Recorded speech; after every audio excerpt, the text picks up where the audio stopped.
En vue d'approfondir la compréhension mutuelle de l'amitié entre les peuples maliens et chinois, l'ambassade de Chine au Mali, sous le leadership de son Excellence Chen Ziong, a convié les hommes de médias pour s'exprimer sur la marche de ce partenariat stratégique. C'était également l'occasion de donner d'amples informations sur les relations sino-américaines qui font couler beaucoup d'encre. De prime abord, il a fait le point de la position de la Chine concernant les tarifs douaniers imposés par les États-Unis. Par la suite, il est revenu sur la mise en œuvre des recommandations du sommet du FOCAC. On entendait par là le Forum sur la coopération sino-africaine, lors duquel les présidents Assimi Goïta et Xi Jinping ont décidé d'élever la coopération sino-malienne à un niveau stratégique. Devant la vingtaine d'hommes de médias, l'ambassadeur Chen Jiang n'a pas manqué l'opportunité de dénoncer les manœuvres de domination économique.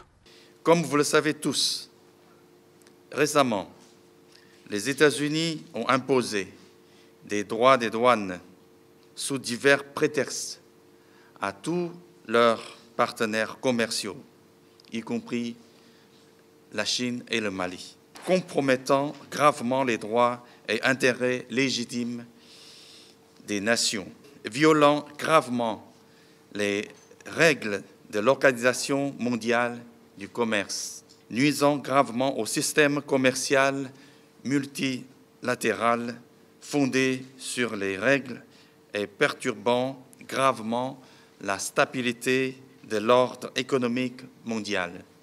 Cette imposition abusive de tarifs douaniers par les États-Unis prive les pays de leur droit au développement. L'Afrique est aussi victime de l'unilatéralisme et de protectionnisme américain.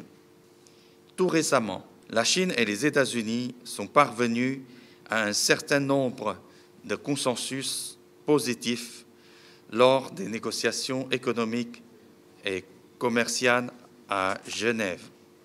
Cette réunion de haut niveau avait permis de réaliser des progrès substantiels en réduisant de manière significative les niveaux des droits de douane bilatéraux.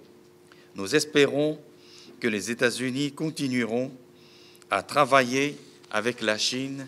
Malgré les nombreux défis, la Chine reste ouverte aux échanges commerciaux avec le Mali pour de meilleures perspectives économiques.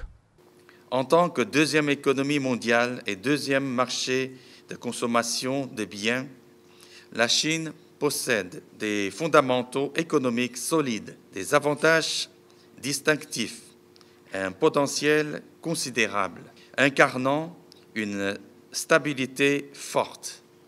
Cette résilience et ce potentiel économique exceptionnel offrent des opportunités vastes aux pays du monde entier, y compris le Mali, pour approfondir leur coopération avec la Chine et servir leur propre développement.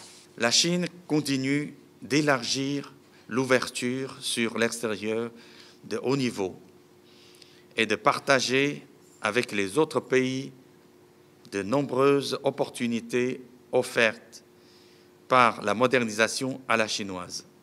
La Chine ouvre grand ses portes à ses amis africains et maliens, accordant aux pays les moins développés ayant des relations diplomatiques avec la Chine, y compris le Mali, un traitement au tarif douanier zéro pour les lignes tarifaires à 100%. Le consensus du sommet du FOCAC à Beijing a enregistré des avancées significatives. Par ailleurs, au mois de juin prochain, une réunion ministérielle des coordinateurs de la mise en œuvre des actions de suivi du forum se tiendra en République populaire de Chine. L'année 2025 est l'année ouvrante de la mise en œuvre des résultats du sommet du FOCAC de Beijing.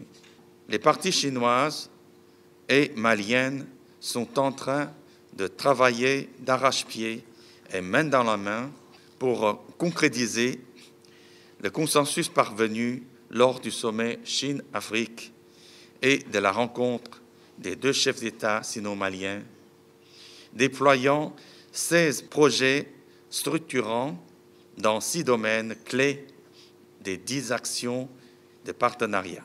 Prospérité commerciale, coopération industrielle, santé publique, revitalisation agricole, échanges humains et transition écologique. Parmi ceux-ci, un projet culturel a été achevé. 8 sont en cours de réalisation active, tandis que les 7 restants font l'objet de consultations approfondies. Les initiatives phares actuelles incluent notamment Mali numérique, l'exploitation de lithium, l'assistance alimentaire d'urgence, etc. Ces programmes de coopération pragmatique généreront des bénéfices tangibles pour nos deux nations et leurs peuples.